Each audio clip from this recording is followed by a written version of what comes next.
Kau terkejut gila. Tapi sekarang juga, masa kau dok layan video ni, dalam bantal kau tu ada 2 hingga 10 juta hama habuk yang melantak kulit mati kau.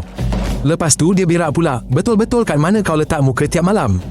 Makhluk celaka kecil ni punyalah halus sampai kau takkan nampak dengan mata kasar. Saiz dia cuma 0.3 mm je, babi. Tapi kalau kau tengok bawah mikroskop, kau akan nampak raksasa betul. 8 kaki, badan gemuk melantak kulit mati kau. Setiap manusia hilang lebih kurang 1.5 gram kulit sehari. Kebanyakan tahi bangsat ni pula melekat kat katil kau, jadikan tempat tu bufet haram jadah untuk hama-hama tu. Babi betul laju dia membiak. Hama betina hidup 2-3 bulan je, tapi dalam masa tu dia boleh bertelur sampai 100 biji telur, celaka. Populasi dalam bantal kau tu naik mendadak, macam cendawan tumbuh lepas hujan. Lepas 2 tahun pakai, dah jadi satu tamadun penuh dengan makhluk bangsat ni. Yang paling lancau sekali, berat bantal kau tu boleh bertambah 10 hingga 15% dalam 2 tahun guna. Ni semua sebab bangkai hama mati dengan tahi dia orang, sial. Maknanya, kau tidur betul-betul atas kubur makhluk bangsat ni. Hama-hama ni takkan gigit kau, tak minum darah pun. Dia cuma nak kulit mati kau je, keparat. Tapi masalahnya, tahi dia orang tu ada protein. Benda ni boleh buat setiap 10 orang, seorang kena alahan. Satu dunia ni pun samalah, babi. Dengar sini, geng. Tahi hama habuk tu, sumpah, antara allergen paling bahaya di muka bumi. Kau sedut bermiligram tiap malam kot. Dalam setiap gram habuk rumah, ada 100 hingga 1000 partikel tahi hama. Bila kau guling-guling atas katil atau tepuk bantal, benda sial ni naik ke udara, terus masuk hidung dengan paru-paru kau. Protein dalam tahi bangsat dia orang tu agresif sangat, sampai sistem imun kau jadi gila. Dari situ datang selsema, bersin, mata gatal. Dan pesakit asma pula, boleh kena serangan sesak nafas tengah-tengah malam, sial. Sains cakap, lebih kurang 80% pesakit asma alergi dengan hama habuk ni. Kalau kau bangun pagi hidung tersumbat atau mata merah, memang sahlah pasal bangsat-bangsat kecil ni punya kerja. Hama ni pula suka sangat tempat panas lembap, jadi katil kau tu macam hotel 5 bintang untuk diorang.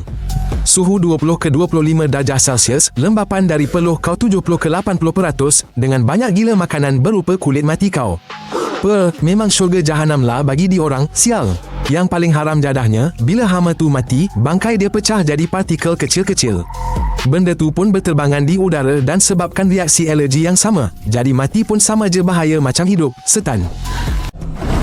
Sumpah aku terkejut beruk bila dapat tahu basuh biasa suhu 30 ke 40 darjah Celsius langsung tak bunuh makhluk-makhluk sial ni. Diorang buat bodoh je dengan suhu tu, relate je lepas basuh, terus beranak pinak dalam cadar kau.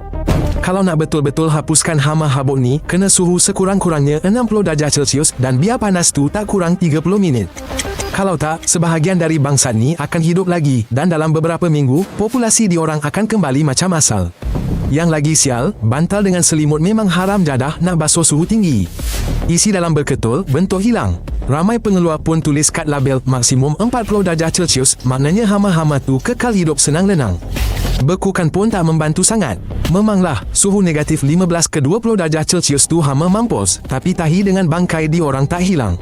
Jadi, alergen tetap ada dalam bantal, terus meracun kau. Ada sarung anti hama khas dengan liang mikro yang tak bagi hama masuk kulit kau dan tak lepaskan alergen keluar. Tapi benda alah ni mahal gila, dari 3,000 sampai 10,000 rubel untuk satu set katil. Penyedut habuk dengan penapis HEPA boleh tolong buang sebahagian alergen. Tapi ingat, penyedut habuk biasa cuma angkat tahi hama ke udara dan sebar ke seluruh rumah, lagi memburukkan keadaan. Jadi, pilih perkakas tu betul-betul.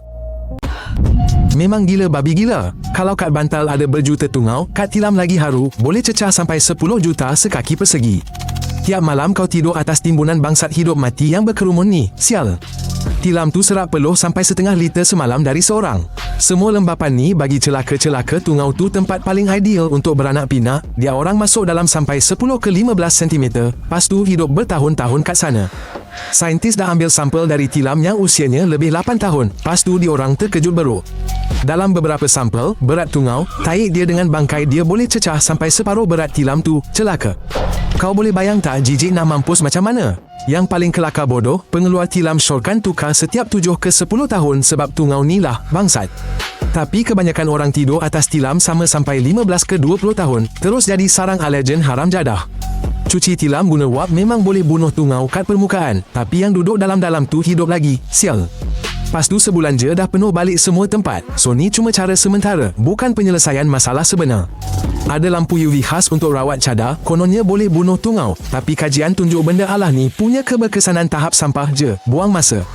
Kena suluh berjam-jam kat satu tempat, barulah nak mati apa-apa, dasar penipu. Foh gila babeng, memang takkan boleh hapuskan terus hama habuk ni kat rumah. Diorang ada je kat mana-mana ada manusia. Tapi kau boleh kurangkan diorang punya jumlah berkali ganda. Lepas tu lupakan terus pasal alergi kalau kau buat betul. Yang paling penting sekali, setan, kau basuh cadar dengan sarung bantal selalu. Guna air 60 darjah Celsius at least sekali seminggu. Bantal dengan selimut pula, tukar setiap 3 hingga 5 tahun. Jangan kedekut duit beli yang baru, kesihatan kau tu lagi mahal. Cibai. Tiap hari anginkan bilik tidur kau, pastikan kelembapan bawah 50%. Hama ni mampus kalau kelembapan rendah, bangsat. Belilah dehumidifier atau paling kurang pun, buka tingkap malam-malam kalau cuaca dengan kawasan kau mengizinkan. Buang semua benda yang mengumpul habuk dari bilik tidur kau. Contohnya, karpet, patung lembut, langsir tebal, rak buku tanpa kaca. Semua ni penuh dengan berjuta-juta hama dengan tahi diorang yang kau sedut tiap malam, babi punya hal. Kalau alergi kau teruk sangat, better kau labur sikit duit beli sarung anti hama untuk tilam dengan bantal. Memanglah mahal, tapi ni memang berkesan gila. Berbaloi dengan kesihatan dan tidur lena kau, tanpa hingus dan gatal-gatal, bodoh. Dan akhir sekali, janganlah panik sangat, bangang. Hama ni dah hidup dengan manusia beribu-ribu tahun. Diorang sebahagian ekosistem kita. Kalau kau tak ada alergi, diorang tak bahaya pun. Cuma jaga kebersihan asas je, con film semua okey. Subscribe channel ni dan kau akan ternganga lagi. Sial.